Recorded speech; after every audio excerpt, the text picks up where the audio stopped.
திராவிட பாதையிலிருந்து தடம் மாறுகிறதா அதிமுக? அதிமுகவின் கொள்கை என்னன்னு எம்ஜிஆரிடம் கேட்டப்ப அண்ணாயிசம்னு சொன்னாரு. அதிமுக ஒரு திராவிட கட்சின்னு சட்டமன்றத்திலேயே முழங்கினவர் எம்ஜிஆர். அதே சமயம் மூகாம்பிகை கோயிலுக்கு அவர் போனப்ப விமர்சனங்கள் எழாம இல்லை. பிறகு அந்த கட்சியின் தலைமை பொறுப்புக்கு வந்த ஜெயலலிதா திராவிட இயக்கம் கடவுள் மறுப்பு இயக்கம்னு சொல்ல முடியாது, நல்ல காரியங்களை செய்யறதுக்கு முன்னாடி நல்ல நேரம் பார்க்கறது வழக்கம், அதை நானும் செய்யறேன்னு தனது திராவிடம் தொடர்பான கேள்விக்கு பதில் சொன்னாங்க. இந்த நிலையில இப்போ இருக்கிற அதிமுக திராவிட கட்சியா செயல்படுதாங்கிற கேள்விகள் அரசியல்ல முன்வைக்கப்படுது. இதுக்கு முக்கிய காரணமா இருக்கிறது முருக பக்தர்கள் மாநாடு. அந்த மாநாட்டுல அதிமுகவோட கொள்கை தலைவர்களை விமர்சிச்சு இந்து முன்னணி வெளியிட்ட வீடியோவை பார்த்துட்டு அதே மேடையில அதிமுக முன்னாள் அமைச்சர்கள் அமைதி காத்தது இப்ப எழுந்திருக்கிற பிரச்சனைக்கு காரணமா சொல்லப்படுது. திராவிட கட்சியா அதிமுக? கட்சியோட பேர்லயே அண்ணாவை வைத்திருக்கிற அதிமுக அவரை விமர்சிச்ச மேடையில் அமைதி காத்தது ஏன்? இதுக்கு ரியாக்ஷன் என்ன? இதையெல்லாம் தான் ஸ்பாட்லைட்ல பார்க்க போறோம். கருணாநிதியுடன் முரண்பட்டு திமுக இருந்து விலகி எம்ஜிஆர் கட்சி ஆரம்பிச்சப்ப திராவிட கட்சியா தான் ஆரம்பிக்கிற கட்சி இருக்கணும்னு விரும்பினாரு. அதை வெளிப்படுத்துற விதமா தான் கட்சி பெயரையே அண்ணா திராவிட முன்னேற்ற கழகம்னு வச்சாரு. உங்களோட கொள்கை என்னன்னு எம்ஜிஆர் கிட்ட கேட்டப்பவும் அண்ணாயிசம்னு தான் சொன்னாரு. மூகாம்பிகை கோயிலுக்கு போய் வழிபட்டாருன்னு எம்ஜிஆர் மேல விமர்சனங்கள் வைக்கப்பட்டப்பவும் அவர் திராவிட சித்தாந்தத்துக்கு எதிராக நின்னாருங்கிற விமர்சனம் அவர் மேல வரல. ஜெயலலிதாவோட நிர்வாக நடவடிக்கைகளும் முறைகேடுகளும் விமர்சிக்கப்பட்டுச்சே தவிர அவரும் திராவிட சித்தாந்தத்துக்கு எதிராக நின்னாருங்கிற பெயரை வாங்கல. மாறா திராவிட இயக்கத்தை கடவுள் மறுப்பு இயக்கம்னு சொல்ல முடியாதுன்னு சொன்னாரு.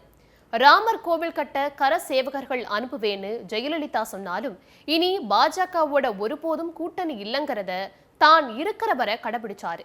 கடவுள் மறுப்பாளர்களா அதிமுக முதலமைச்சர்கள் இல்லாத போதும் பகுத்தறிவு இயக்கமா திராவிட கட்சியாகவே இடஒதுக்கீடு சிறுபான்மையினர் விவகாரங்கள்ல அதிமுக செயல்பட்டுச்சு.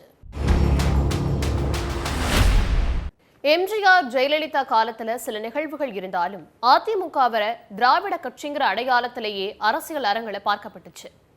ஜெயலலிதா மறைவுக்கு அப்புறமா அதிமுகவோட உட்கட்சி விவகாரங்கள்ல பாஜகவோட தலையீடு அதிகரிக்கிறதா விமர்சனங்கள் எழுந்துச்சு. அதுக்கு வலு சேர்க்கிற விதமா பாஜக சொல்லிதான் துணை முதல்வர் பதவியே ஏத்துக்கிட்டன்னு வெளிப்படையாவே ஓபிஎஸ் மாதிரியான தலைவர்கள் பேசினாங்க.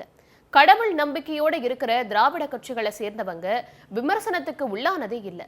இப்போ மதுரையில நடந்த முருக பக்தர்கள் மாநாட்டுல இந்து முன்னணி வெளியிட்ட வீடியோல தெய்வீக தமிழகத்தை நாத்திக மேகம் சூழ்ந்ததுன்னு பெரியார் புகைப்படங்களையும் அதர்மம் அகற்றப்படணும் அப்படிங்கிற வரிகள் வர இடத்துல பெரியார் அண்ணா புகைப்படங்கள் காண்பிக்கப்பட்டுச்சு. போலி திராவிடத்தை வேட்டையாடிய சிங்கம் என்ற வரிகள் இடம்பெற்ற இடத்திலேயும் அண்ணா பெரியார் புகைப்படங்கள் இருந்துச்சு. இந்த காணொளி வெளியான மேடையில அதிமுக முன்னாள் அமைச்சர்கள் செல்லூர் ராஜு, கடம்பூர் ராஜு, ஆர்பி உதயகுமார் எந்தவித சலனமும் இல்லாம இருந்ததுதான் அதிமுக இன்னும் திராவிடத்தோட அடையாளமா இருக்காங்கிற கேள்வியை எழுப்பியிருக்கு. திராவிட கழகத்தில இருந்து பிரிஞ்சு தேர்தல் அரசியலுக்கு வந்த திமுகல திராவிடங்கிற பெயர் இடம்பெறணும் அப்படிங்கிற முடிவை அண்ணா எடுத்தாரு. திமுகல இருந்து பிரிஞ்ச அதிமுக, மதிமுக ஆகிய கட்சிகள்ல திராவிடம் இடம்பெற்றுச்சு. அதுக்கப்புறமா 2005 கட்சி தொடங்கின விஜயகாந்த் தன்னோட கட்சி பெயர்ல திராவிடத்தை இடம்பெற செஞ்சாரு.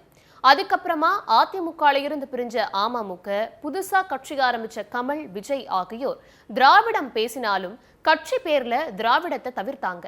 இன்னொரு பக்கம் கட்சி பெயர்ல திராவிடம் இல்லைன்னாலும் திராவிட சித்தாந்தத்தை பேசுற கட்சியா விசிக இருக்கு. இதை தாண்டி கட்சிகளோட பெயர்கள்ல இருந்து திராவிடம் புறக்கணிக்கப்படுறதும் பேர்லயே திராவிடத்தை வச்சுக்கிட்டு அதிமுக அதோட கொள்கை தலைவர்கள் மேல வைக்கிற விமர்சனத்துக்கு வலுவான பதில்களை முன்வைக்காம முருக பக்தர்கள் மாநாட்டுல நிறைவேற்றின தீர்மானங்களை ஏத்துக்கலன்னு பிரச்சனையை கடந்து போற மாதிரியான விளக்கத்தை கட்சி தலைமை கொடுக்காம அதன் ஐடி விங் கொடுக்கறத அதிமுக தொண்டர்கள் ஏத்துப்பாங்களா அப்படிங்கிற கேள்வியும் எழுது. அதே நேரத்துல இப்போ ஏற்பட்டு இருக்க அதிமுக பாஜக கூட்டணி 2 கட்சிகளோட தொண்டர்களை தேர்தல் களத்துல ஒருங்கிணைக்குமா அப்படிங்கிற கேள்வி அரசியல் வட்டாரங்கள்ல தவிர்க்க முடியாத ஒண்ணா பார்க்கப்படுது. அண்ணாமலை அதிமுகவோட கொள்கை தலைவர்களை தொடர்ந்து விமர்சிச்சதுனாலதான் கூட்டணியை முறிச்சதா சொன்ன அதிமுக பொதுச் செயலாளர் இபிஎஸ் முருக பக்தர்கள் மாநாட்டில் அதிமுக முன்னாள் அமைச்சர்கள் முன்னிலையிலேயே அண்ணாவும் பெரியாரும் விமர்சிக்கப்பட்டதுக்கு என்ன முடிவெடுக்க போறாரு அப்படிங்கிறதும் அவரோட கூட்டணி நிலைப்பாடும் நிச்சயம் 2026 தேர்தலில் பாஜகவை எதிர்க்கிற திமுக கூட்டணியால பிரச்சாரமா பெரிய அளவில் முன்னெடுக்கப்படும் அப்படிங்கிறது உறுதியாக இருக்கு.